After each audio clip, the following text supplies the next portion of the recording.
the key difference between kama and artha versus dharma is that this is the first point where we are separating us and me and I to something that is broader. Okay?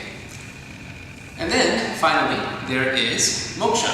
Moksha is something when you are starting to realize who you are. As in, you are not what you see and think and feel in your immediate context, but there is an expansion. You are realizing your spirituality. You are realizing where the lines of differentiation lies between you and what you think who you are. Okay? So moksha is, you can call it God realization, you can call it spirituality, you can call it self-realization, but at the end of the day, that self-realization, the essence of that is you have expanded from you or your to something broader, to something that is almost universal, that is ever lasting, ever expanding, ever containing of everything that can be within it. Does that make sense? Okay. So, I'm going to tell you the story. This teacher in about 7th grade or so, one day decided that, these guys have been studying hard. This is not a story in the US. Teacher would never think of that in the US. And so the teacher says, well, I'm going to take them out for doing something and do something fun. So what he did was, he said, okay, this afternoon I'm going to take you out to watch a movie. And so everybody got super excited. They were just, wow. And so the teacher took them to see a movie. They enjoyed the movie, they got their popcorns and snacks or whatever it is available there. And then they came back, everybody was very happy. And so what the teacher did was, the next day, he handed them a piece of paper and asked them to write what they liked about it. Okay? So they jotted down everything that they liked about it, how they enjoyed their day, how it was such a big surprise, and they're going to remember this for a long time. Okay? Time goes by, about 6-7 months pass, and then the teacher says, okay, today we're going to take another break from our study, and we're going to help some people. And so they decided to get out of school. They went to this neighborhood where there was a lot of garbage, people were not happy, they cleaned things up, they helped build this and that, fix, tidy things up, etc., etc.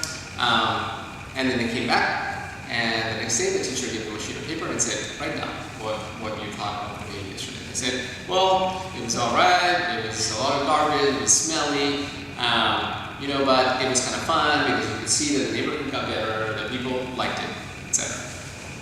Okay, 2 years go by. The teacher comes back to the class and tells the students, well, do you remember the day when we went to watch a movie?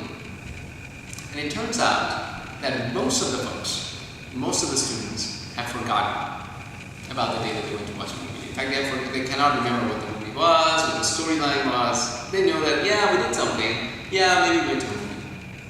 Then he asked them, do you remember the day when we went to this neighborhood and cleaned things up and, it was not very messy, but at the end of the day, things were looking better.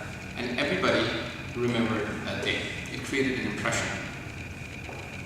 The moral of the story is, obviously you understand, that the first experience revolved more around you, meaning for you, your understanding. Yeah? It gave you immediate pleasure. But immediate pleasure, the point that I'm trying to make, is that kama, the immediate pleasure, is never long-lasting. That is one of the demarcations that it has. Kama is always a short presence. It has a shorter existence.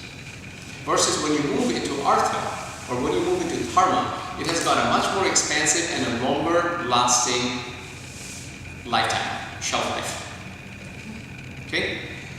So what is meaningful? When you do something that is meaningful, you will find that it has a longer lasting effect on you than when you are doing something for yourself. Yeah, makes sense? One of the things that I hear people say, or people think, or people live their life by, is that I'm working so that I can be happy. Right? I'm doing something so that I can be happy. And therein lies the blockage of human evolution. Because when you are doing something that feeds your pleasure, or that finds you meaning beyond just pleasure. And then you say, I am going to be happy, they do not work together. Make sense?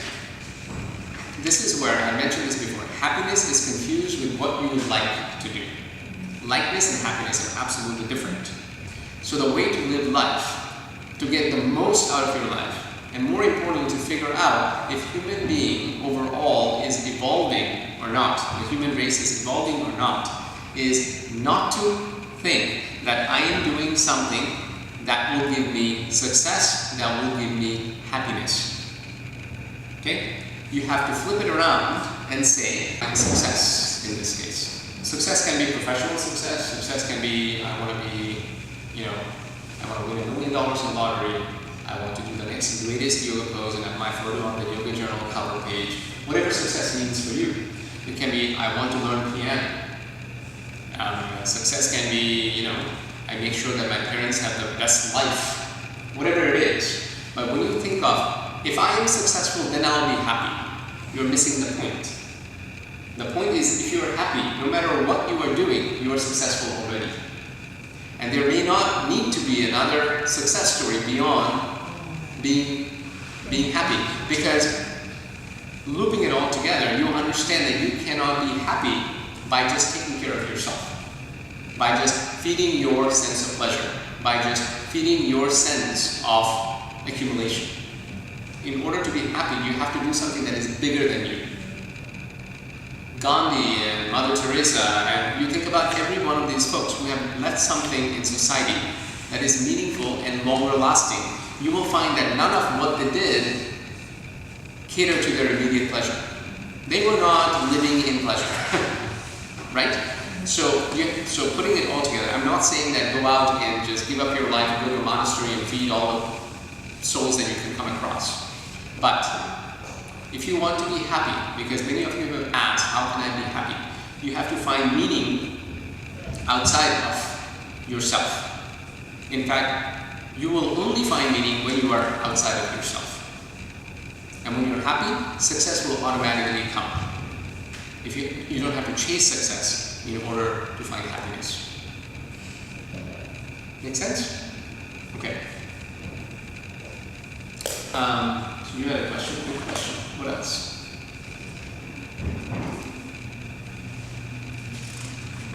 So take a moment and think about what makes you happy. And be very mindful that happy is not to be confused with what I like to do. Dramatic difference, or what I think I like to do, right?